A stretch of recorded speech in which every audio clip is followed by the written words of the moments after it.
Welcome to part 2 of the Inwin B1 overview. The point of this is going to be how you can actually improve cooling of your system without spending much money at all. Now, we're going to start with just the basics and then go through fan noise, and we're going to learn a few things together. Now let's get started.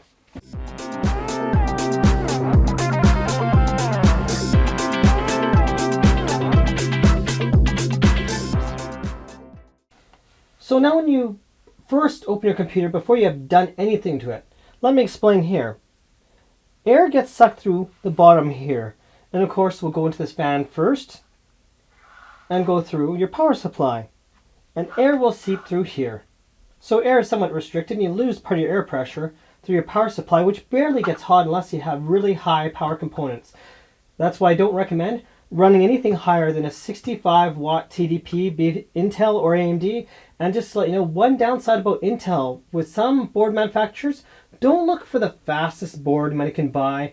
The Intel boards that are fastest money can buy are ones that are pre-overclocked to run at turbo at all times, meaning you're going to use a lot more power than you should be, and your CPU is going to run a lot hotter than it should.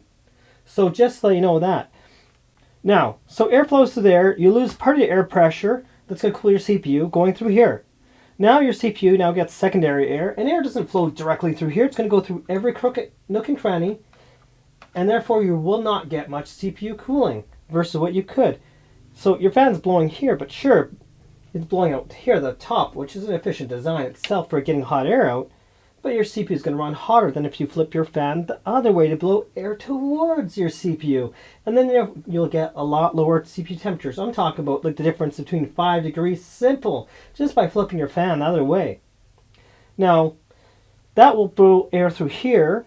Air will be fairly restricted here still, sadly, and air will get a bit sucked through here and blow at the bottom of your case. So your power supply will get a bit warmer air running. Instead of, say, your room temperature, let's say an example is 21 degrees or 71-ish Fahrenheit, you'll be now suck up air that's 28 degrees Celsius, around 80, well not 80, I guess it'd be more like 77-ish Fahrenheit. Not a big deal itself. It's not running over 40 degrees Celsius. That's when you start to have a little more problems. You're going over 40, 45 plus, that is. So it should be fine still. But now the simple thing is, if you're running your fan the other way, blowing towards the CPU, heat rises. So when the heat rises, you want to consider this on the bottom. You don't want to force the air, hot air, back down. You want to have your case flipped the other way, which will blow air towards the CPU, cooling that first before anything else. Then it'll go at the top. That makes sense to flip your case the other way. And the power supply itself has a nice dust filter. Now, that way you don't have to spend any money. I'd recommend just take the dust filter and do that, or add a dust filter like I did. I did custom dust filter here. The next step, where you don't have to spend a bunch of money, would be, say, getting this thermal paste. Let's see if I can view it on camera. Noctua thermal paste. This is NT-H2. You'll get -H1 if you have a Noctua cooler. -2 is just slightly more efficient and somewhat thicker. It's probably going to last a bit longer. It's just a little bit higher quality than their 1. So, and that will lower temperatures again by about 3 or 4 degrees lower yet. So by flipping this around, flipping your fan, blowing towards the CPU, adding Noctua thermal paste, right there, we're 10 degrees cooler now probably than what you got out of the package. Simple way to cool your system. But for silence now, okay, for silence, turn this fan down on your fan controller down to 1000 RPM or less. Huge difference in terms of sound. If you go with above 1000 RPM, you start to really raise the fan noise. At about 900, it's pretty much inaudible. So without the CPU fan.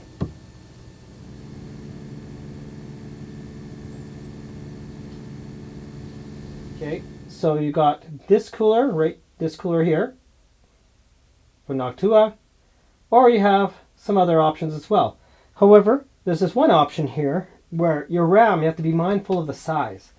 And sadly, AMD is horrible for having cooler choices for the AM4 platform. I'm sorry to say it, but it's true. So in terms of coolers, the NH-L9A, A for AMD, I for Intel by the way, will give you at least a lot lower noise floor than, say, your standard cooler. Now, how about the CryoRig C7? The regular C7 with, say, the Noctua fan mod won't give you much better temperatures at all. However, if you go copper, the temperatures will drop probably 5 degrees or so depending on your system. And there's also the C7G for, I believe, graphite or whatever it is, which is about the same as the copper in terms of temperatures. I don't know why it's hard to find. Maybe it's going to discontinue this cooler. So how about the ID cooling? The IS-60. Well, a lot of the reviews are saying it didn't fit their AM4 well or didn't give them better temperatures. But Intel, that side of the market, people are not complaining about their use with Intel coolers, so maybe that's good to use. So on the CryoRig, you can either screw in the Noctua cooler, as I did on my fan mod video with one of the AMD coolers, or you can simply twist tie it in or something somehow between your heat pipes and all. Now, how about for the ID cooling? Well, luckily it includes screws, and guess what? You can just toss off the old cooler, put the Noctua cooler, and screw it back in. Pretty darn simple. So what we're hearing right now is the power supply fan noise. But let's check out a Noctua fan.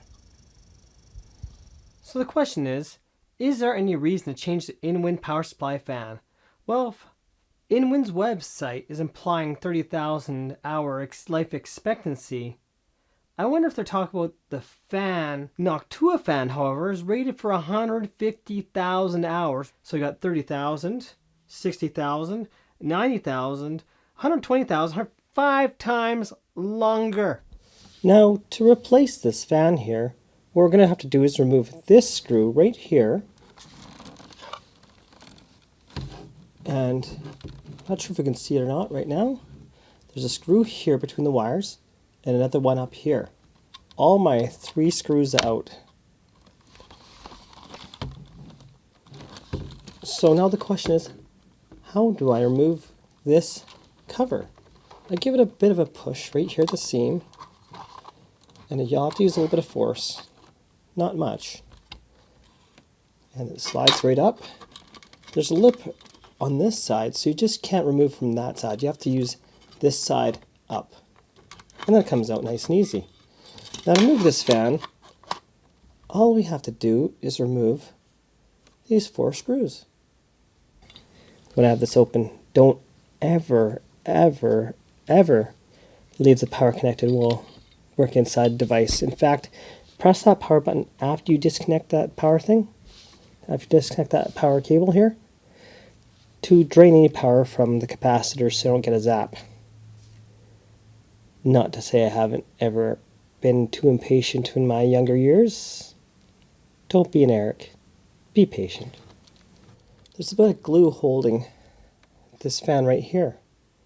We can always connect the Noctua to your motherboard header instead of using this. So to get this bit of silicone out, do not use a lot of force. It is going to take some force to pry this out. I actually have the kind of right tool for the job. I'd go from the corner up. This is kind of hard to show on camera because I'm trying to focus on talking and lifting. And if you just go one small corner at a time, just being careful, because that's what you want to do this entire time. And I'm not trying to pull right up, I'm actually going an angle. And then I ended up pulling this out very gently with these. I did get out a bit with my fingernails, but I ended up pulling on this, rock it back and forth out. So now, it's just a matter of getting this out. This is the 10mm size, which would be the same size as the retail fan. Before we get too far ahead of ourselves, I did try the 40x40x20 fan. It will not fit internally or externally, and the 40x40x10 fan cannot fit externally because they didn't leave enough of a gap, almost purposely. So now here's with the low noise adapter. However, the question is, can I connect this directly to the power supply without clipping any wires? Well, yes, this Noctua fan includes our special 2-pin. Well, I'll be darned. So now I have that internal header connected, but we got a problem. It's not turning.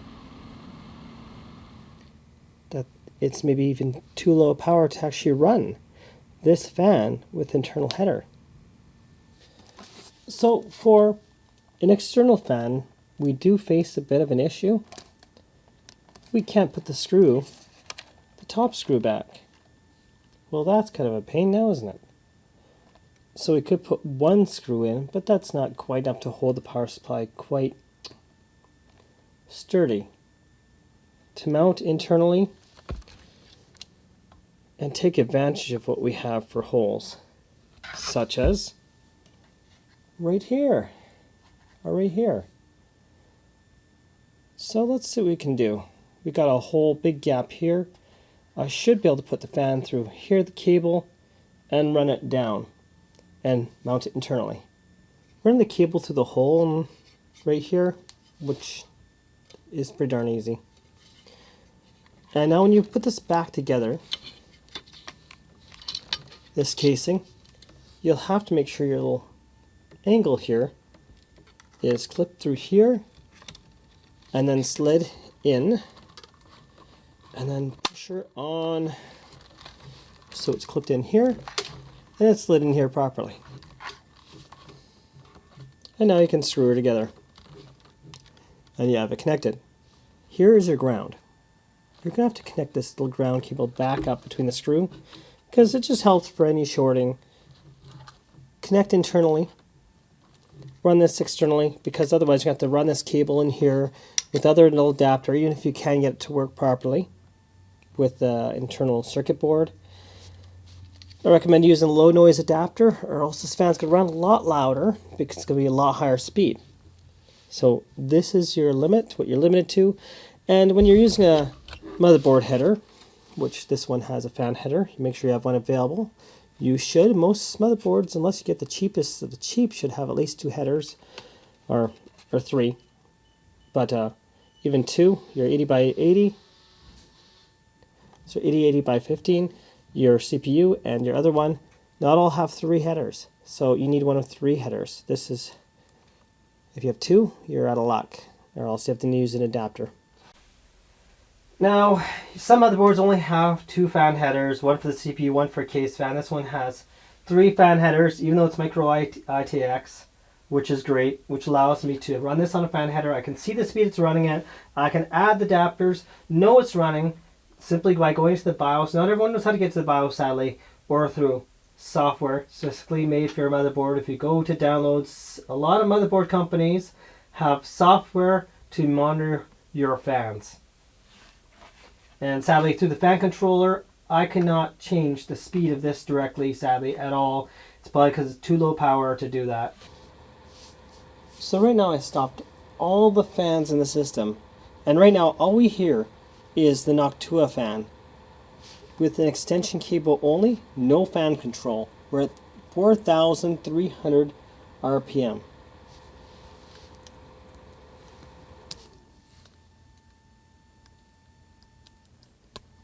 Now, with included low noise adapter.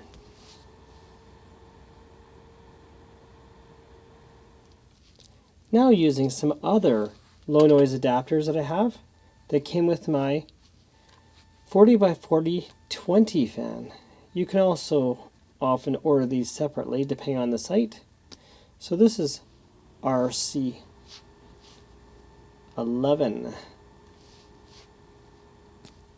Now let's go to RC12.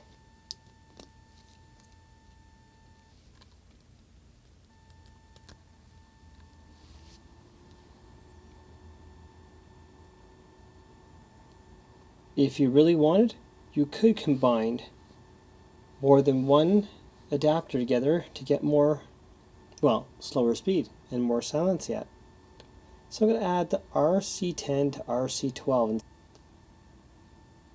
And almost all the noise we're getting is mostly ambient noise.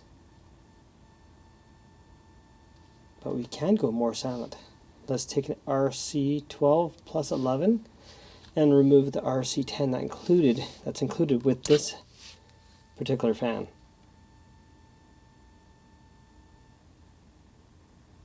But we can pretty much hear noise outside and of a refrigerator over this fan, I think.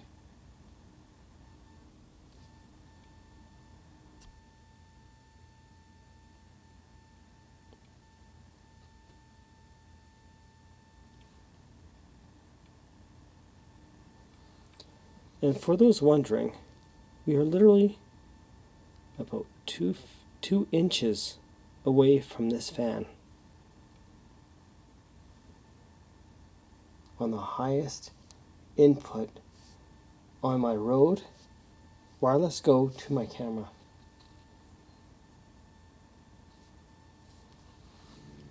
So now I'm in my computer BIOS and I can see the fan speed for each device.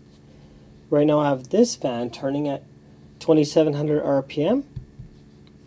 This fan, which is the 80 by 80 by 15 deep, running at 907 RPM. I recommend setting this fan here at 1000 or less if you want basically complete silence, at least close to complete silence.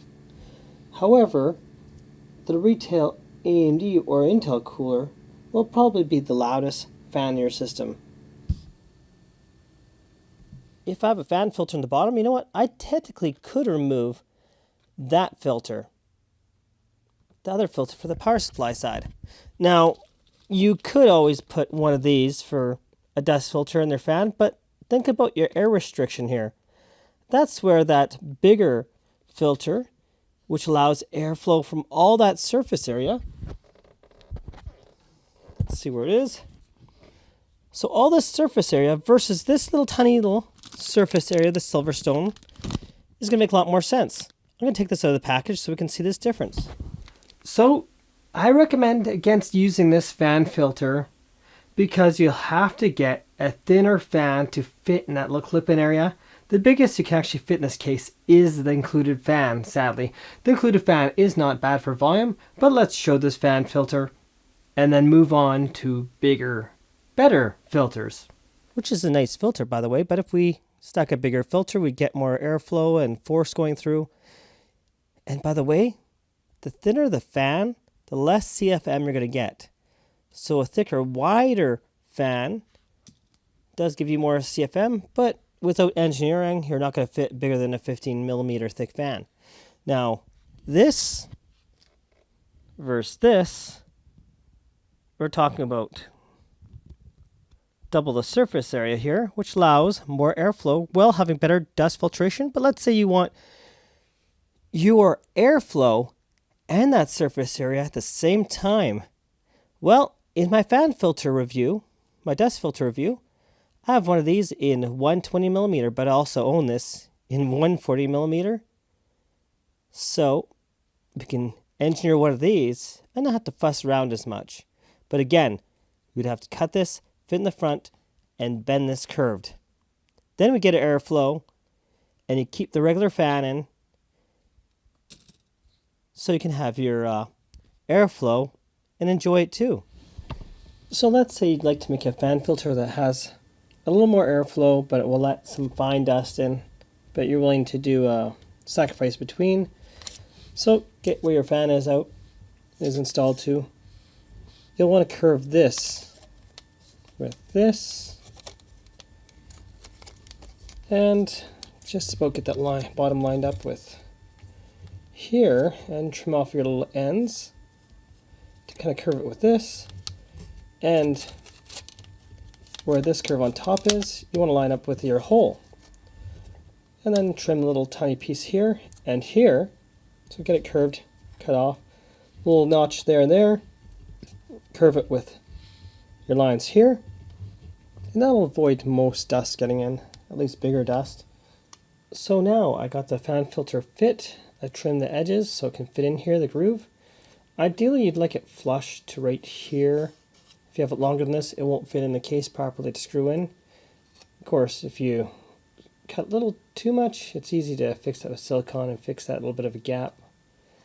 That way you can keep any of the smaller particles out. And now what you need to do, as you can see right here, by the way, what I did is it's the groove of the top here is fit within the groove up here. You might wonder how I figured out where to put this snip on each side here. I scored it, which means I scratched it basically of where the center was, and I used tin snip and cut out the edges. Now what I need to do is trim off the upper level here. I also won't be able to close the case. This is much taller than the case. So our fan dust filter. And one situation I had is this side slipped out after I cut it. I did nothing but got my angled snips, my angle pliers, pushed it back in and gave her a push. And if you want to get this tighter up here, you can always, oh, I got it pretty snug in there. Use those angled pliers and give her a bit of a pull to twist it back. Don't do too much. Do a little bit of time if you like until you get it right. It's better to take your time and get it right than screw everything up and not have it done right at all. Now our curve is almost perfect. And so you might think, hey, you're going to get air between your gaps. Well, I siliconed everything. There's a few little gaps. I just have to seal up again. Second layer. Got a little clamp here. Push down on the corners. And here as well. So when dry, we got a complete seal. You have to trim right to the edge of the plastic right here and right here, or else you'll not be able to close your case properly. So trim it very, very close to the edge. As a quick side note, this is a flex power supply unit, but it is only compatible with Inwin flex power supplies. So I did think about flipping the power supply around, but that will involve trimming this lip right off completely, because on this side there's that lip that touches against it, and there's not on this side. Next, you also have venting on the top side of this power supply, which the other side does not have. And then if you had this flipped, all the heat would be forced towards electronic components, heating up the power supply. Keep in mind, this power supply runs cool. It is a gold series, which means its efficiency is really good. In fact, I ran the computer for about half an hour and it was barely even warm to the touch. In fact, I couldn't even tell it was on. It was running so cool. But I wasn't playing games at the time. It was just idling a desktop. Depending on the processor, no matter what, this is going to run cool. The included fan, sure, it may be normally the included fan. This is not the included one. This is a Noctua. May have been a higher RPM running, maybe more airflow fan, but it ran at such low air speeds as it was, but the fan itself made quite a bit of noise. The motor is, the Noctua here doesn't have motor noise, so this fan will be quieter, depending if you have a low noise adapter or not. Also, if I flip this around, not only was the airflow thing, you have to cut this off to flip your power supply the other way around and attach it to here, which of course you could do with JB welds, some other metal attached together with it to hold it better, say a corner bracket. And then on top of that, your normal screw hole, you'd have to find another way to make another screw hole if you want to hold it securely on the other side. So one other question might be, fan blowing in or fan blowing out? If you blow it out, you're sucking air from this side, and honestly I would want to put a fan filter here on this end just in case. You're just as well to have it blowing in, which means it's blowing towards the hot components inside, and that's the most efficient way to use that fan, is blow it to the heat, not suck air through the heat. Air separates, disperses everywhere, and you get most force where the fan is blowing into.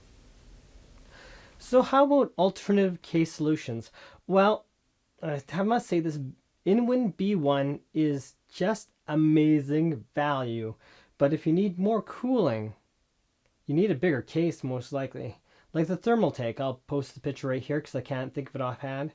Or if you want a nice fancy case, you can also try a case that's quite a bit more expensive. You'll also have to get a power supply, as with the thermal tank one as well. The end case, M1. That's my alternative case I was using before. Velka 5 is a small, truly gaming case. You can fit a graphics card in it. And it's really no bigger than Inwin B1, but I can fit a graphics card so I can game with this one. Which, oh my gosh, they just made it smaller and I can no longer fit my high-speed memory in it. So, it's a nice case, but keep the specs and sizing in mind here. However, again, it's much more expensive and you need a separate power supply. And to fit a high-powered CPU, I had to cut it open and make a vent for that. And I also have a video on modifying that case to do just that. However, when you change your motherboard, your socket location can change and therefore you'll have a permanent hole, or just leave this side of your case off. So a big thank you has to go out to all my subscribers and commenters on my part 1 video, because without you, this video would never came to light, where we could learn together different things. Please leave a like if you like this video, a dislike if you didn't, but please consider subscribing so we can have more content like this, and we can see you in the next video. Until then, thank you for watching and have yourselves a wonderful day. This is not BIOS Tekken High.